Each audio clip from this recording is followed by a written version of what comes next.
And welcome, Justin.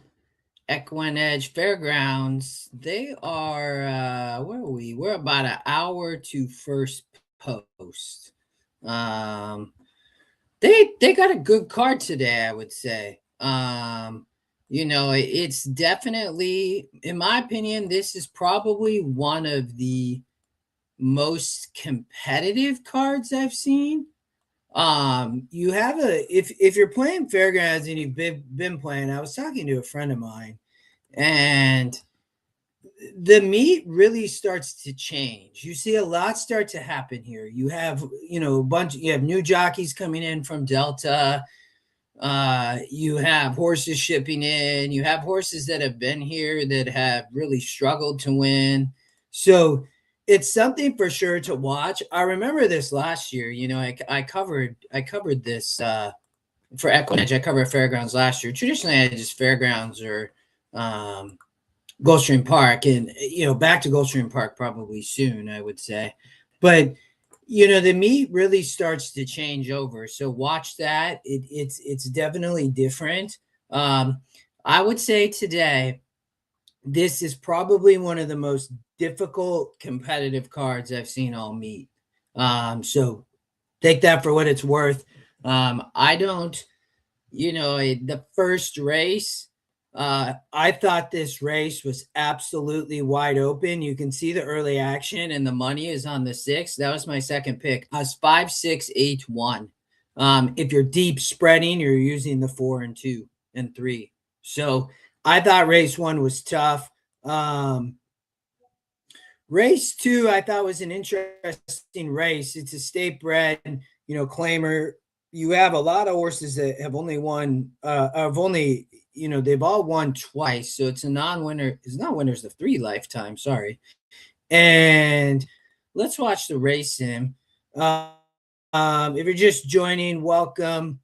Go Mariners. It's baseball season. 2 and 4 going to show speed. Maybe I'll call. And coattails are both going to be out there. If one of them gets loose, they're dangerous. I think the 1 or 7 sit the trip, like the race sim shows. The 7 going to take Louisiana Jess going to take a lot of action. That's that morning line off at 9-2. This horse, the favorite, you can see sits the trip on the race sim. If you're an EE user, you can see my analysis down here. Has now won at 6 furlongs, but it's taking a big drop. I mean, a 14-point strength of Bryce. I mean, this horse is coming out of allowance and now running here. I think it's a question. I put the 1 on top, the Scotty Long shot, majority opinion.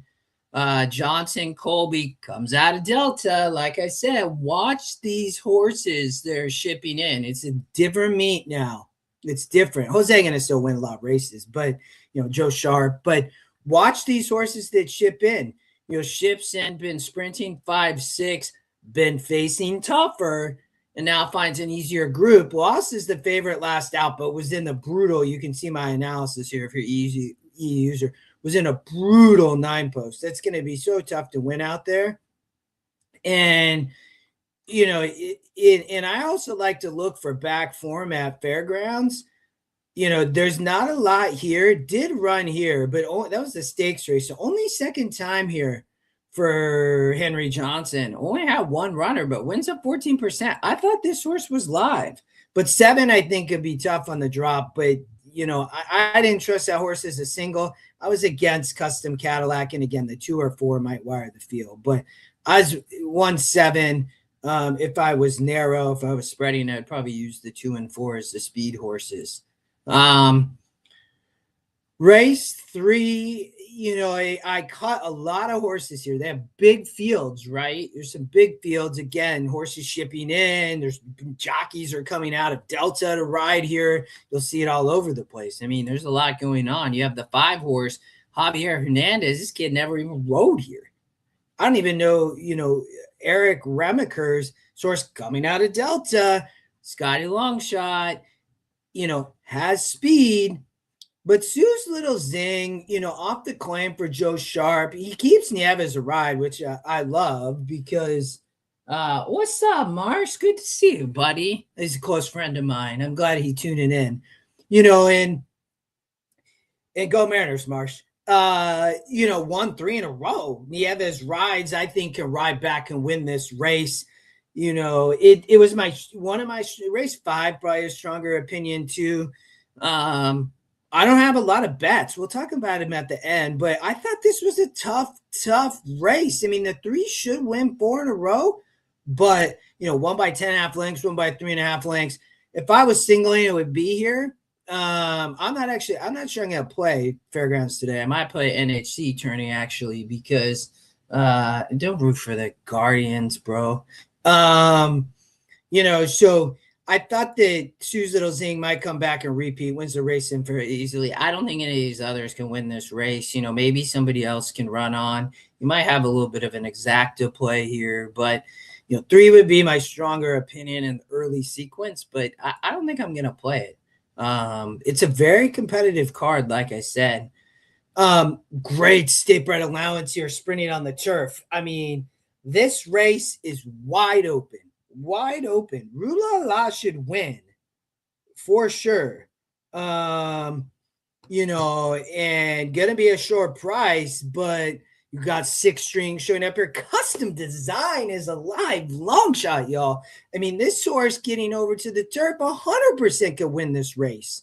Bayou Birdie going to be in the mix. You see Rulala wins the race, 164 and 68 for Shane. Castile rides. I mean, this horse 100%. But look at Bayou Birdie coming from easier, but did win at 66 with Tim Thornton. Ben Curtis rides. Clamper reclaims here.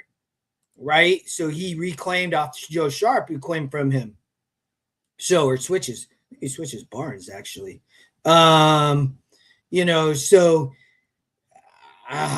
2 coming off the dirt, gonna try to run on the turf. I mean, maybe been there on the turf before, and then you have bet to win it. Ran well, last out on the lead. And speed can be dangerous on this turf course, sprinting 5.5, right? So, I thought was a player there. Race 5, I thought it was between Matinee Idol and Purple Heart. I think that you could go narrow there if you wanted to spread it in those earlier races, but I didn't have a lot of singles. I just really didn't. But I did think you could key the 2 deep here. Matinee Idol, I think, sits the trip. I think the 2 backs up Wizard of Yester.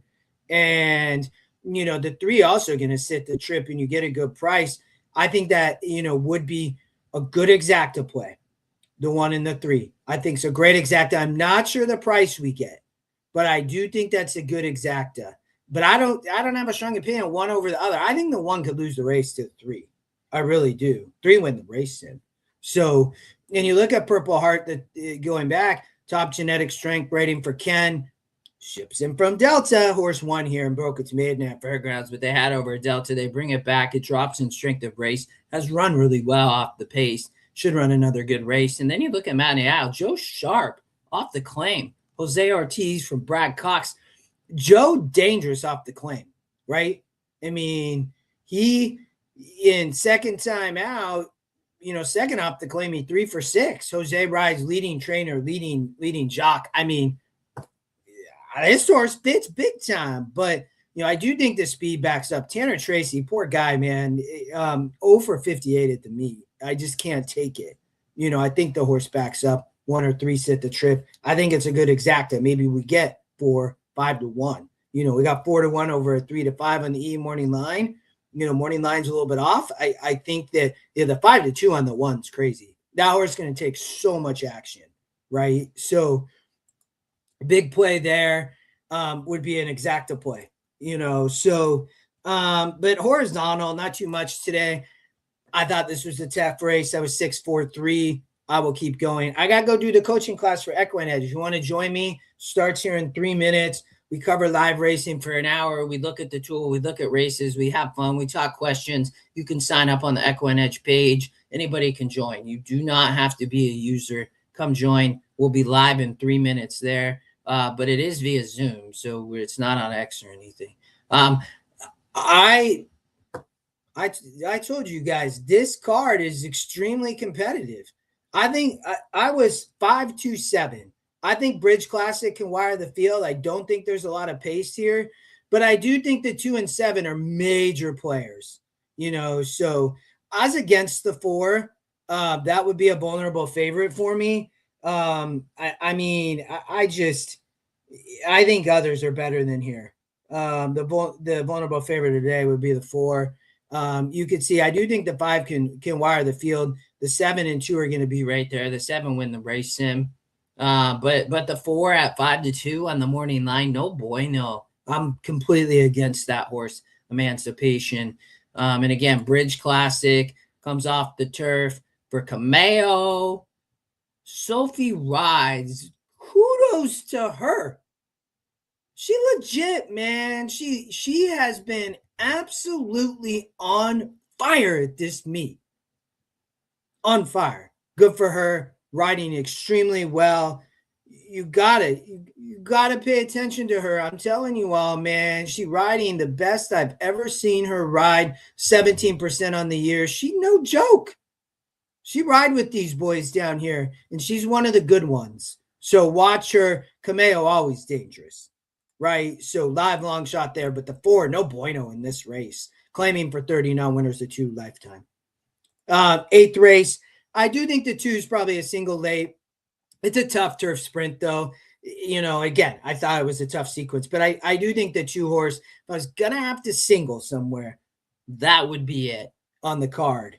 You might get a little daily double there. And then in the last also on just 8-1-7, I think it's a tough race. I think the picks have it. All right. I got coaching class. I got Rolly Wall. It's fun. Always love covering with you guys. Thanks for tuning in. We'll be back tomorrow. We'll be back all weekend. We got NHC in 2 weeks. Last chance, first chance. 2 weeks from today, we'll be live. Oldie and I covering all of NHC in Las Vegas.